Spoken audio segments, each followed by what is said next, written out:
G'day, I'm Graham Ross from the Garden Clinic. I get a lot of questions about how to flower Cymbidium orchids. That's the common one with these long green strappy leaves. And as you can see, I've been building up a collection. In fact, eventually I have to share these with friends because I end up with too many. I keep dividing them, but there is a secret. In fact, there are two secrets to getting your Cymbidium orchids to flower. It is really easy. I used to ride my bicycle after school and sit at the feet of one of the most amazing orchid growers in the world. And he told me, son, sit there, listen to this. And in fact, later on, as a teenager, I discovered there was a lot of hocus pocus being shared that wasn't real. So let me give you the real tips. To get these to flower beautifully every year, the plant does have to mature. So if you're given a gift of a Cymbidium orchid with a flower, just let the whole flower spike die right down. And that takes quite a few months, well into late spring, early summer. And then in summer, you can just cut that old flower spike off. Now, it is actually feeding just a little bit of nutrition into the bulb. But the trick with getting them to flower again is really quite simple. It's sunlight and feeding.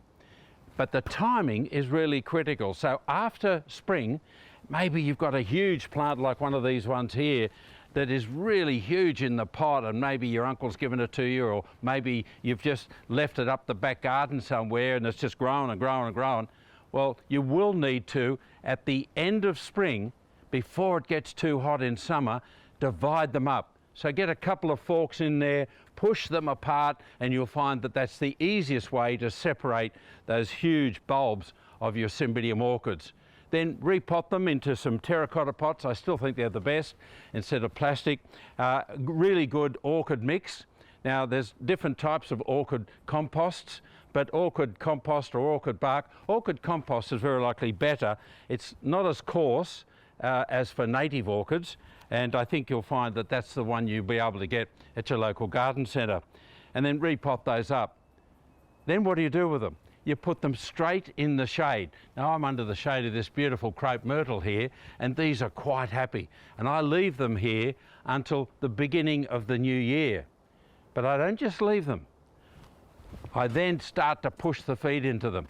Now this is a really good fertiliser, pelleted, slow release, organically based, and I just sprinkle that around the roots once I've repotted them, which I did with this one a little bit earlier. And let me show you what has already happened in the 6 weeks since I've repotted it.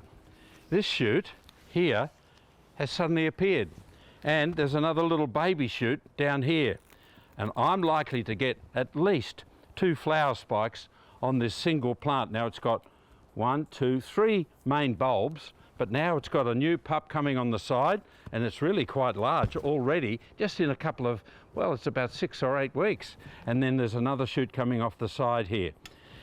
Then you need to water that fertiliser in and keep that up every 2 months. But when it comes around, and this is the trick, when it comes around to January, February, that's really the middle of summer, they need to come out. Yes, you've got to be brave, bring them out into full sun. Keep the fertiliser up to them, keep the water up to them, and you keep the feeding and the sunlight. But the trick is when you're repotting them at the end of spring, make sure that the bulb, let me just turn this one around and show you, make sure that this bulb here is above the ground. It must be above the ground. Don't bury it like a daffodil bulb. It's got to be sitting proud of the potting mix, of the soil, okay, of your orchid mix. Now, while you're there, just have a look at that. Isn't it amazing, that incredible new shoot? So that's the second one that I've got just in a couple of, in 5 or 6 weeks. So keep them in the sun from early summer, or midsummer. Keep the water up to them, keep the fertiliser up to them. So why do you get flowers with that combination? It's the sun and the heat on that bulb. But when combined with the hormones that are generated with the sunlight on that bulb and the fertiliser, you'll find that you'll get a flower spike starting to appear around about the end of summer, maybe even in autumn. Keep the fertiliser up to them. They love being well fed. I know some orchid specialists who use liquid fertiliser every week. And I tell you, their displays are fantastic, but I don't want to go that far. Let's just get you flowering your orchids, cymbidiums. They're a really good deal. But remember, repot if it's really crowded in the pot. If it's not, leave it in that pot till it is. Put it in the shade right the way through spring and early summer. Then early in the new year, back under full sun, but keep that fertiliser going. And you'll have a fantastic display of orchids like I had earlier here in winter, and we'll have again next winter. Orchids are really good value.